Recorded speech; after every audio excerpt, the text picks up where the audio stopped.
On this edition of Dream Garage, we visit a space straight out of Gatsby. I'm your host, Ray Iddings, and our Dream Garage today holds pedal power and push the pedal power. For so many Americans, the garage serves a function. But for Blue, function wasn't enough. He needed form as well. Hi, my name is Blue Nelson, and I restore classic motorcycles, antique bicycles, and the occasional classic car. My garage is built in 1928 as an olive pressing facility, and it's had a number of different uses in the last 80 years, from a hot rod garage to storage for a liquor company and storage for a school and a church. And a friend of mine who's a car collector and a realtor said there was a really great little place in a small little house office and a big garage, but it needs a ton of work.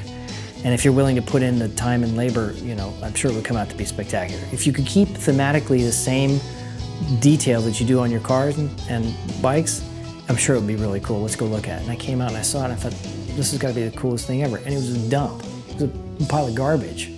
But if you can see past it, of course you can see the beauty when it's done. Blue had a vision. He could see past what it was into what it could be. He was hands-on during the restoration process. As any other dream garage, it was to buy a small little place that I could live in, a little house, and a large garage attached to it. So I started off by trying to make the garage as nice as possible and didn't even bother doing anything with the house. So I ended up living in a small travel trailer that I bought and I parked on the side and lived in that for about a year while I worked continually on the garage to restore it.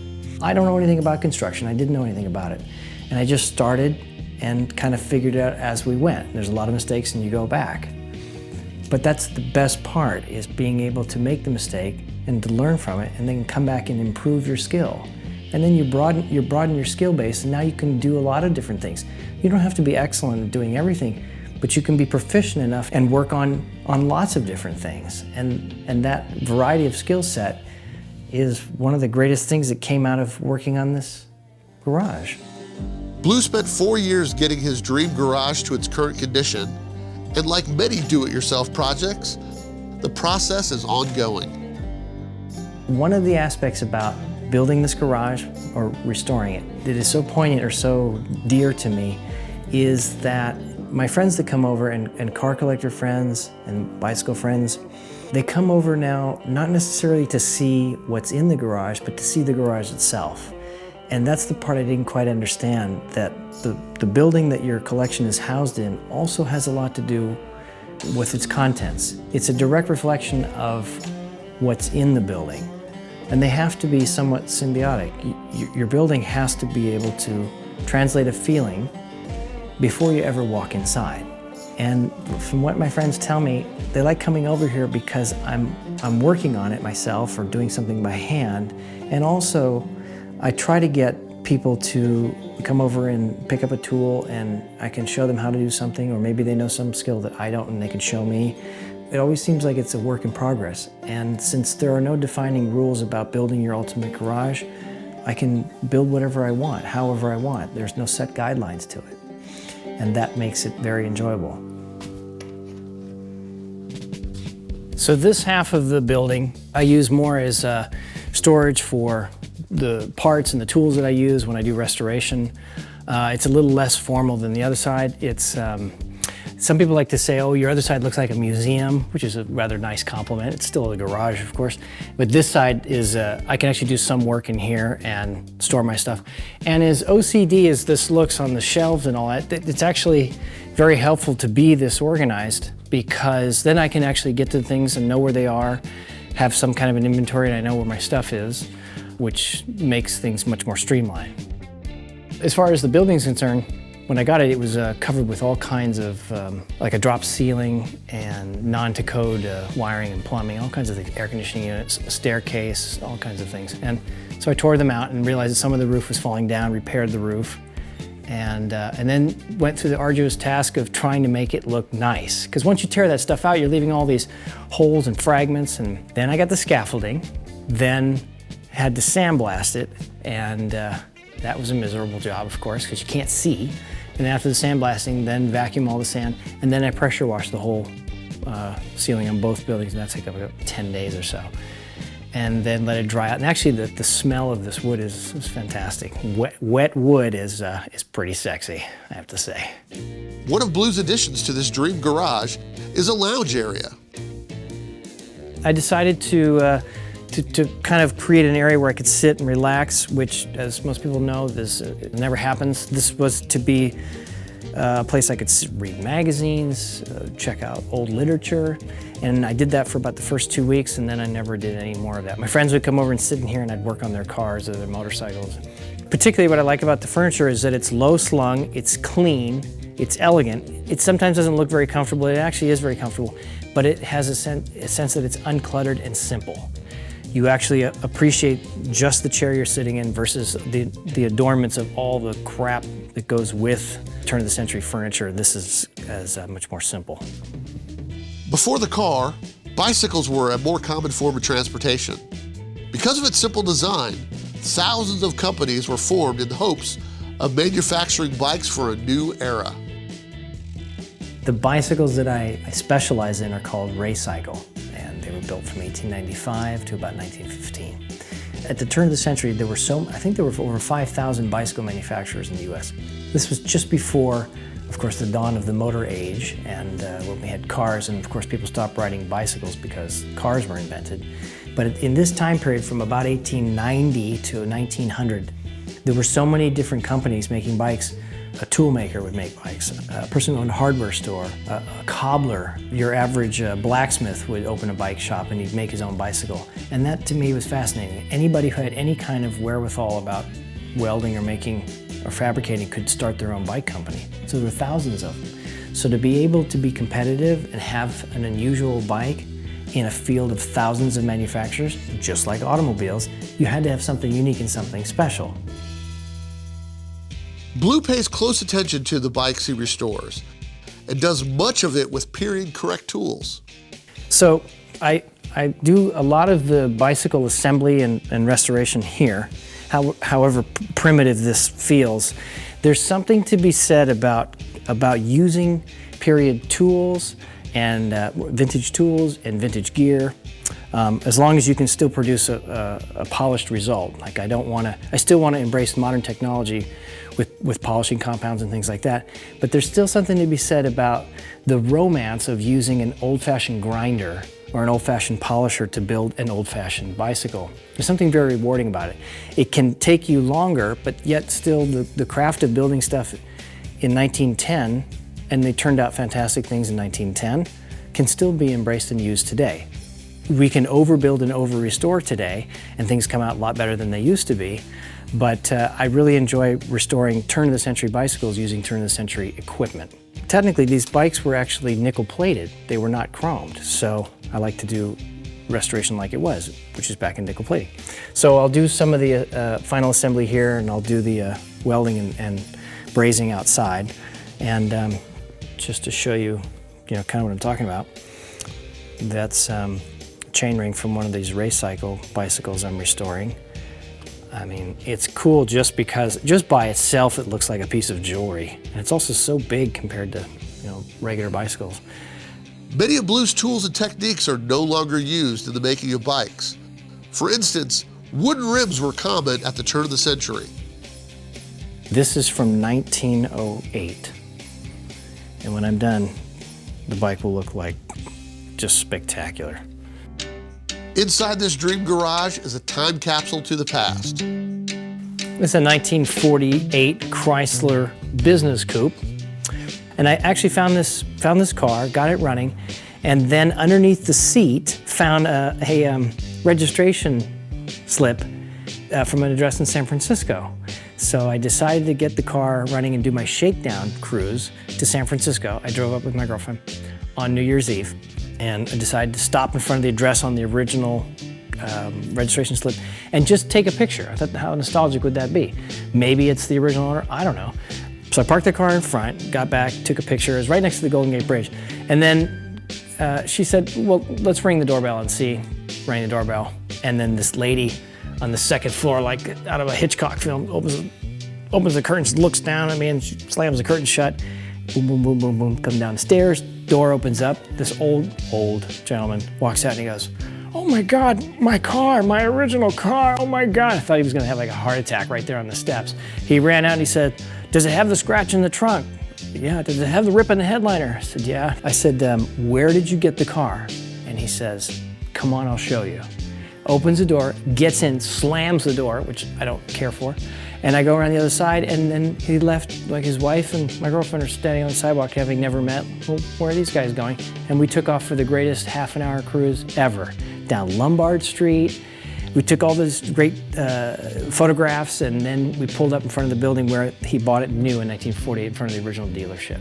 I tell you, it was a magical evening, and it was New Year's, and we rung in the New Year's with the car and the original owner. Blue's car collection connects people to the past. This is a 1949 Plymouth that my uncle's neighbor across the street, a woman was had fallen down inside her building and nobody'd seen her for a couple of days. They called the paramedics, and when they came out, they discovered that she was a hoarder. And in doing so, had found out that the garage had not been opened in almost 30 years. So my uncle said that he thought that there was an old car in there that I would be interested in. And I went over to the house, cut the lock, opened the garage, and this car was in it. And it is completely as it was left by her husband before he died 30 years ago. It still had the groceries in the trunk.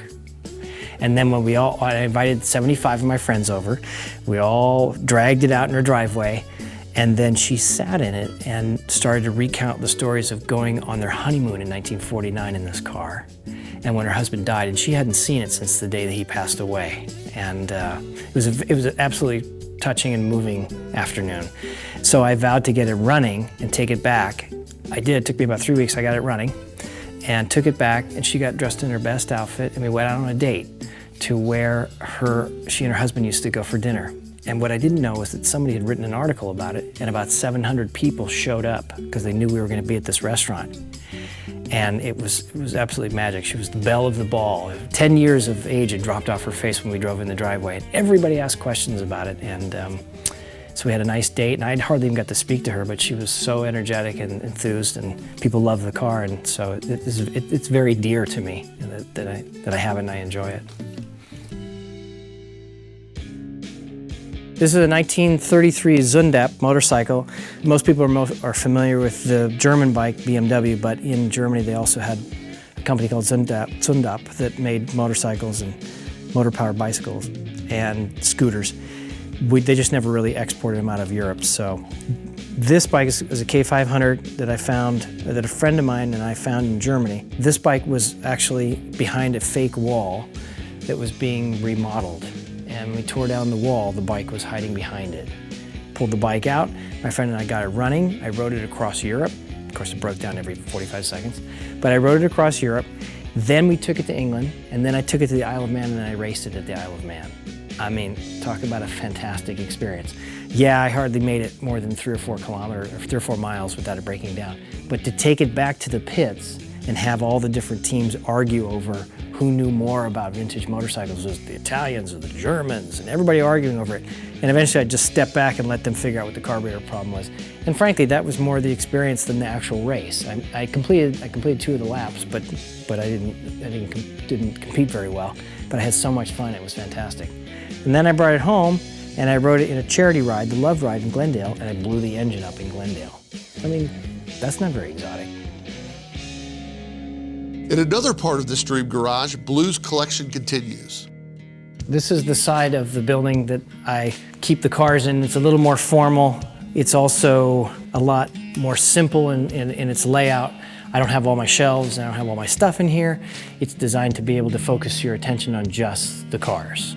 The real discipline comes in having a bunch of stuff, whether it's cars or bikes or whatever it is you're collecting, and being able to show it in the right way.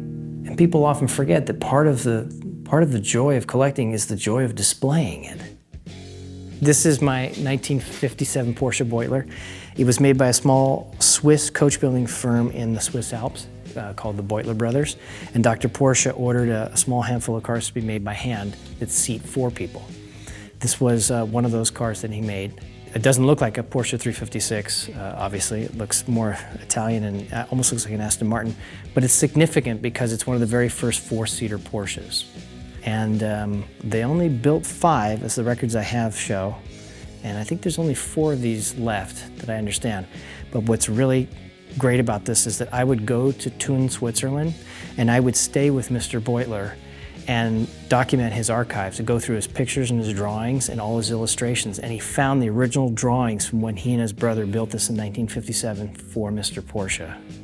And I have all those records, which is pretty remarkable. And I'd go back and stay with him up until not too long ago, and then he passed away. And he gave me a lot of his archives and original photographs. And he built cars for Ferrari. And of course, Enzo Ferrari would take the cars back, take the badges off that said Beutler, and he would put Ferrari badges on them. I genuinely find great joy in the artistic beauty behind rolling art. Classic cars, classic motorcycles. It is absolutely functional art as far as I'm concerned. There are some things that are transportation, and some things that are just, it's cool, I want a Hemi Cuda, looks cool, and then there's something like a Going or a Talbot Lago or, some of these early French designed cars that, I don't care who you are, you look at the stuff and you say, this has to be the most beautiful thing I've ever seen. I don't even know what it does. And that's what draws me to building the things that I build. This is a 1957 Romisch, made in Berlin. It's another coach built, meaning it's a handmade car, aluminum over a wood subframe. These were custom ordered. You basically started with a Volkswagen platform, and then you had this special body built for you, and you had an option of different engines, Porsche motors, Volkswagen motor, Okrasa, high performance engines, and some small little details. You could change the mirrors and the radio and things like that. But it's unusual because it's got suicide doors and a transverse seat, so it's a 3-seater. 2 in the front, 1 person sideways with a footrest. And I spent a great deal of my youth tracking down just this particular model car and specialized in rebodying and making panels for these and researching them and helping people to find correct parts for their Romisches. And I would actually go and stay and visit Mr. Romisch in Germany as well. It's a very similar thing to become even more familiar, and it could be a little bit more of an authority and accurate about what the cars came with. Blue also has a 1962 Porsche twin grille Roadster that was handed down from his father.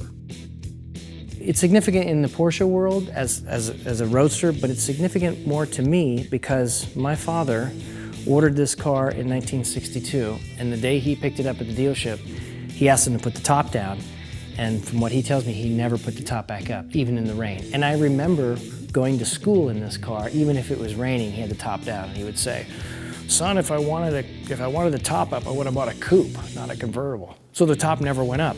And a couple years ago, we tried to put the top up, and it was like papyrus. It was so dried out, it was cracking. So actually the top, I don't think has been up maybe a couple times in 50 years. Every car has some personal story that is most profound to you, to each of us. But in particular, I have such a connection to this car because the day I was born, I came home from the hospital in this car with my dad and my mom. And that's before child seats and seat belts. So I rode home in this and learned to work on it and would wash it in the driveway for $1 when I was a kid. And so this is that car.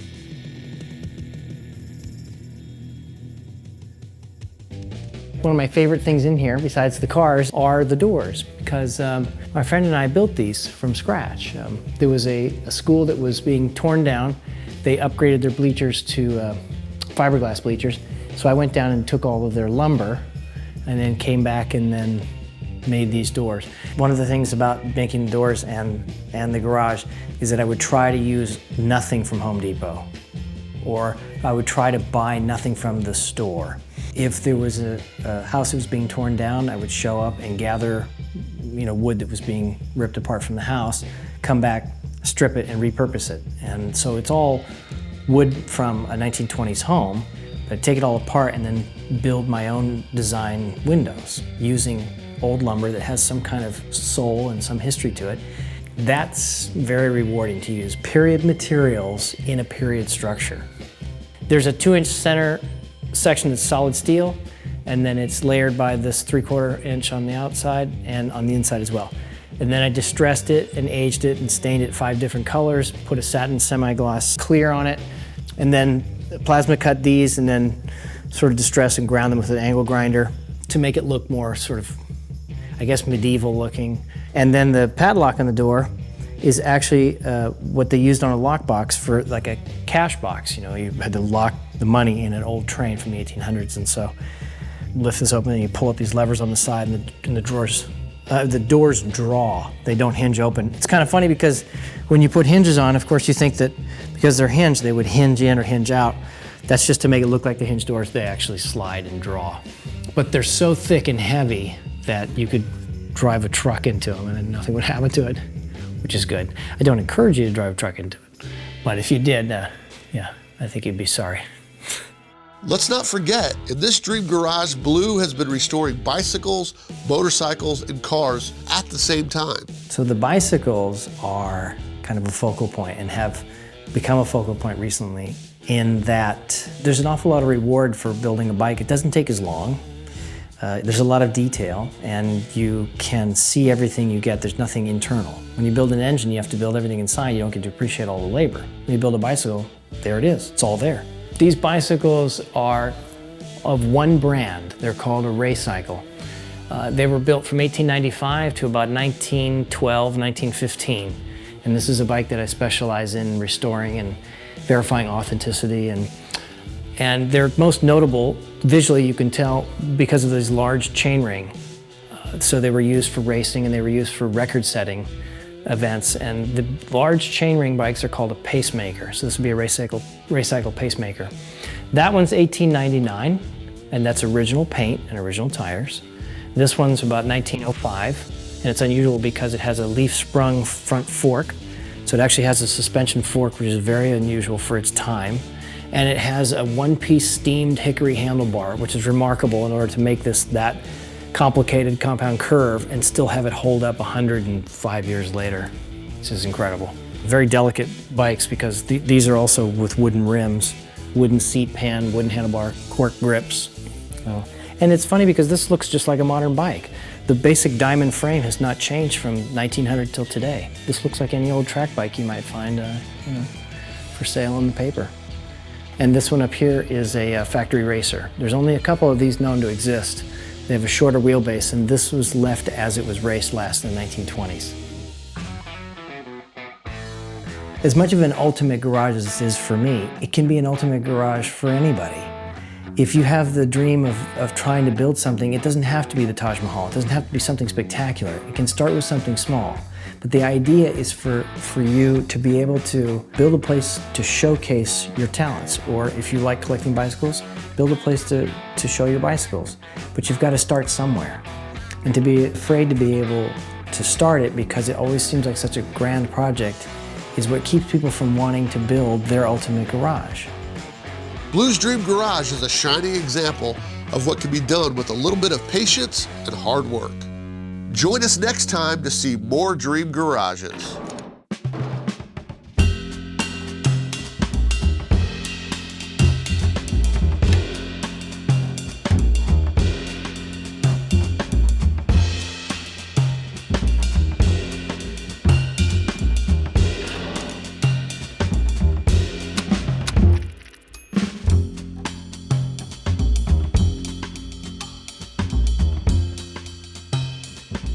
Like this show? Want more? Then head to WatchPTTV.com, the new 100% free PowerTube TV streaming network. Home of the best classic and new motorsports racing and build shows on the web.